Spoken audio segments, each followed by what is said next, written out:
Slate one, go. Hello? It's like a...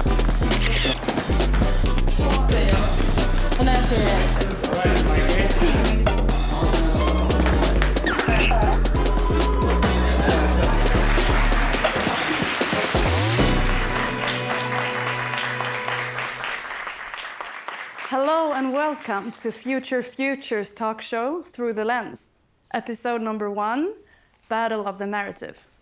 My name is Sanna and I will be your host for the night, together with Agnes and Astrid and some others that you will meet later. We are PRAKSIS Teen Advisory Board. And this year we've been working with the theme The Gaze in Moving Image. So tonight we have a very special guest who has been working a lot with this theme as well, in her artistry and her activism. So please welcome Roxy Farhat.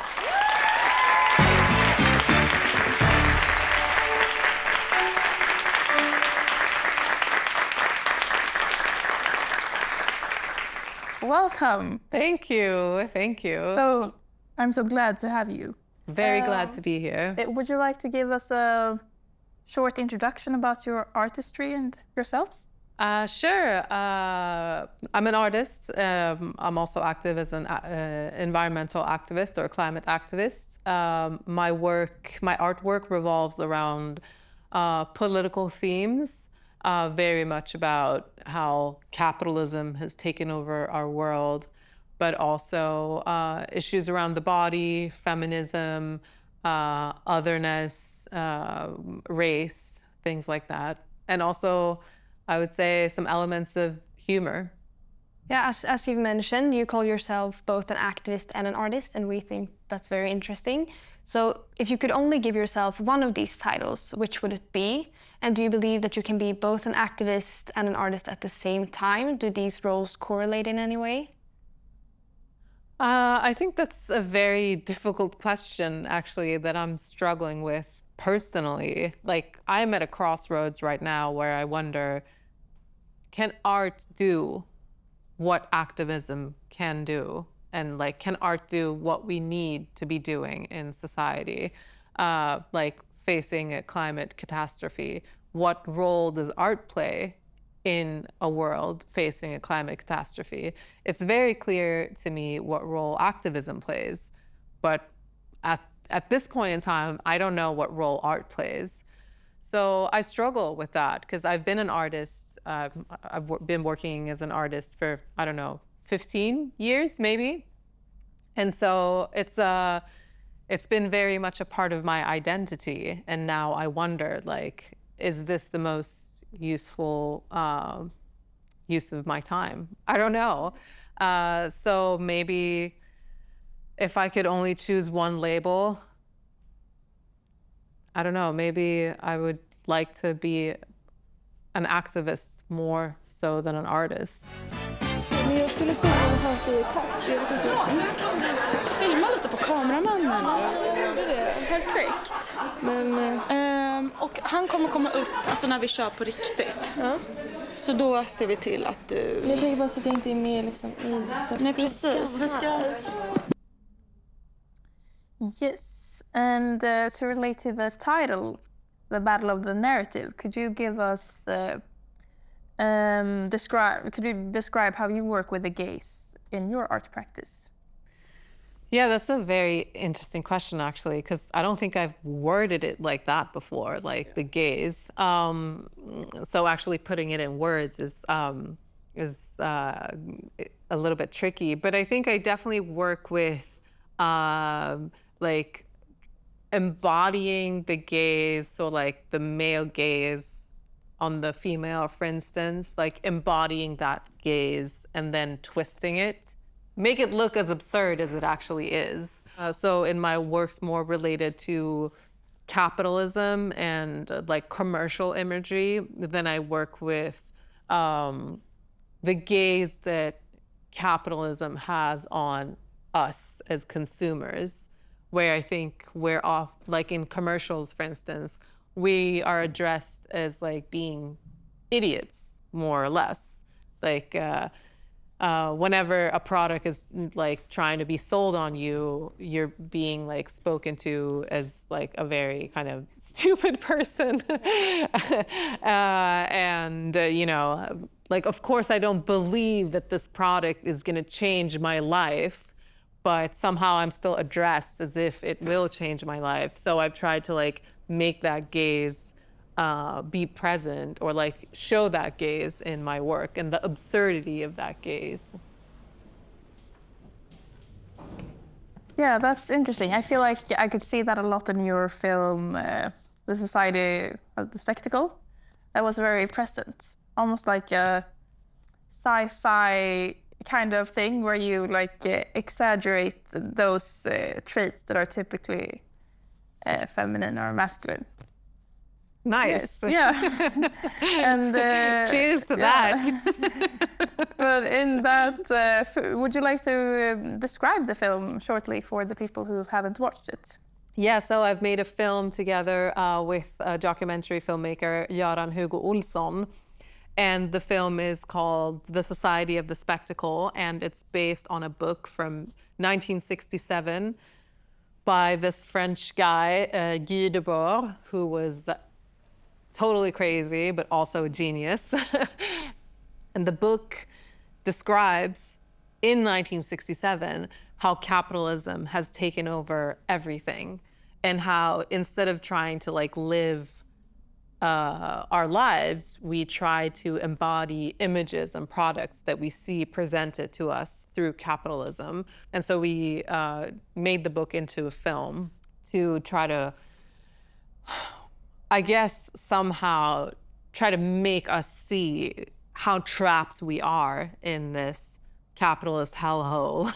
Yeah. And try to find some sort of way out of it. Yeah, and what is the spectacle? To like make it very brief, the spectacle is capitalism, where capitalism has taken over everything, including our own imagination. So it's like the colonization of capitalism over us as living beings. And so if we look at like, how did I get here today? I took the bus and I took the subway. There was ads all over in the subway, ads on the bus, ads when I walk over from the subway station to here. In my phone, I'm trying to read an article. There's an ad every other like sentence. And that's like a very easy way to describe what the spectacle is, that capitalism is everywhere.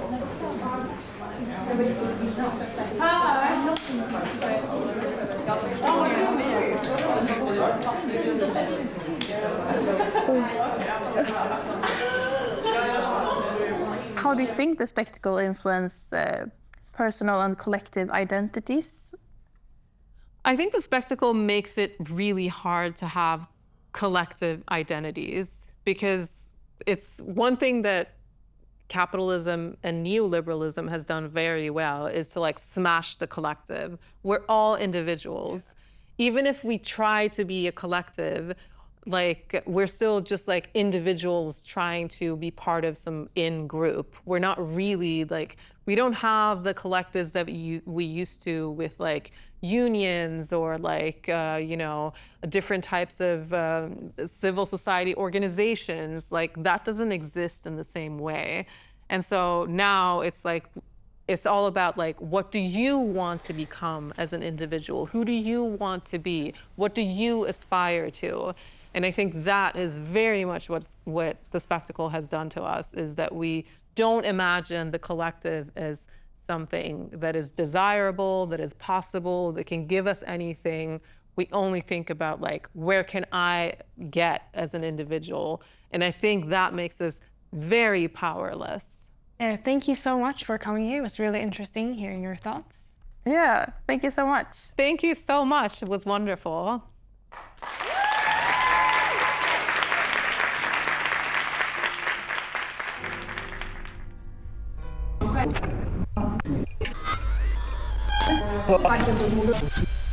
What did this mean?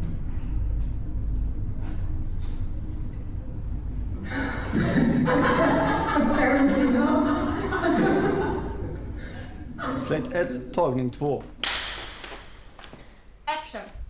Thank you guys on stage. So next up, we will actually turn back the gaze to the ITAB board themselves. So we have Emma and Nico here. And we also invited Isabella Schäder, who has been our supervisor during this year. And they will have a little conversation about the things we've been talking about. Please give them a big round of applause.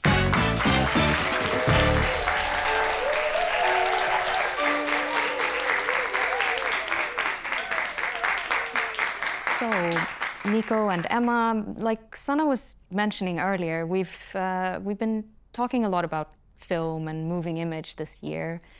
And I suppose as representatives for institutions, maybe we tend to think of video as in the sense of an artistic medium. So as the institutions, we can work with film in the sense that we can make an exhibition.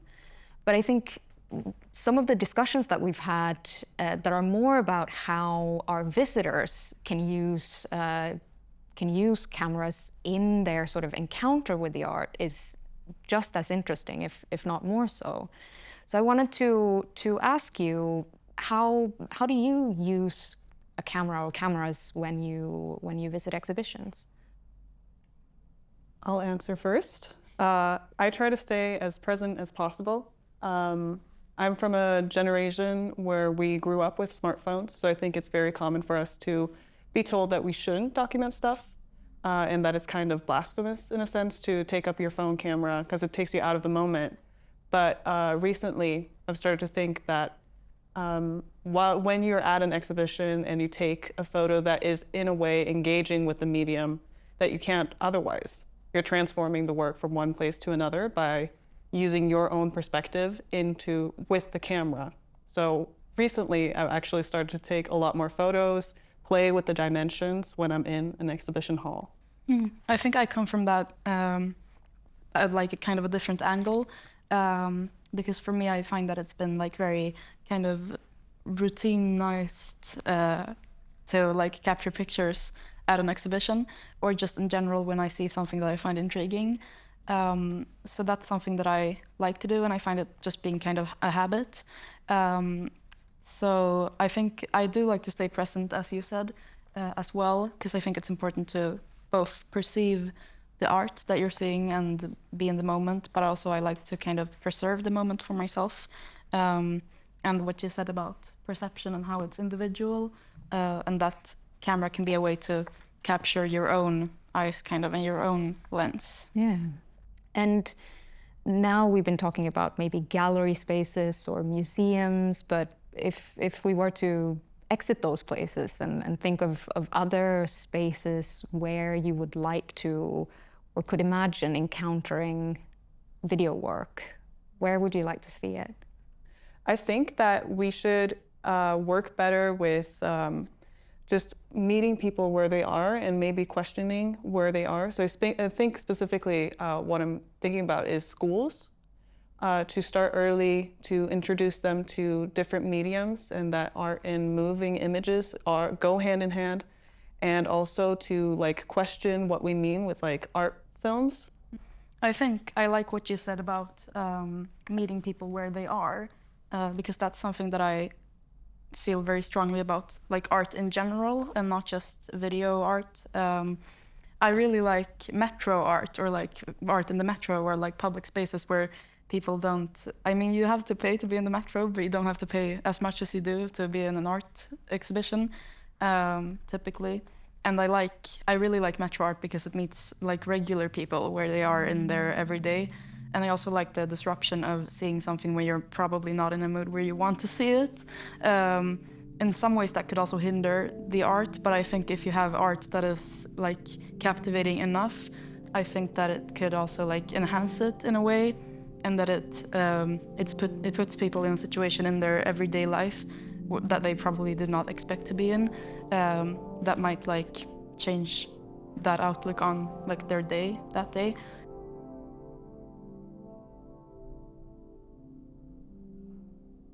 What do you think art institutions, how could they use film, the film medium, to maybe to reach new audiences, for example?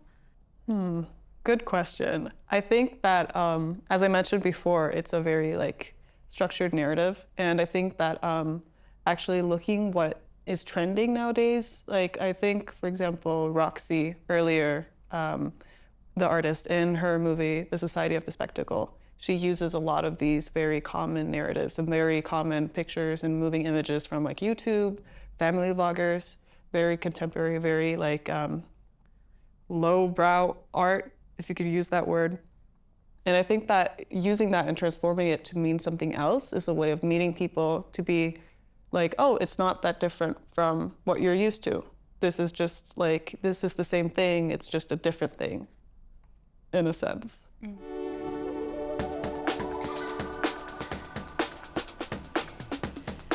Thanks everyone for being here, and mostly thanks to Roxy and thanks to Isabella and of course the board members. Have a very good night.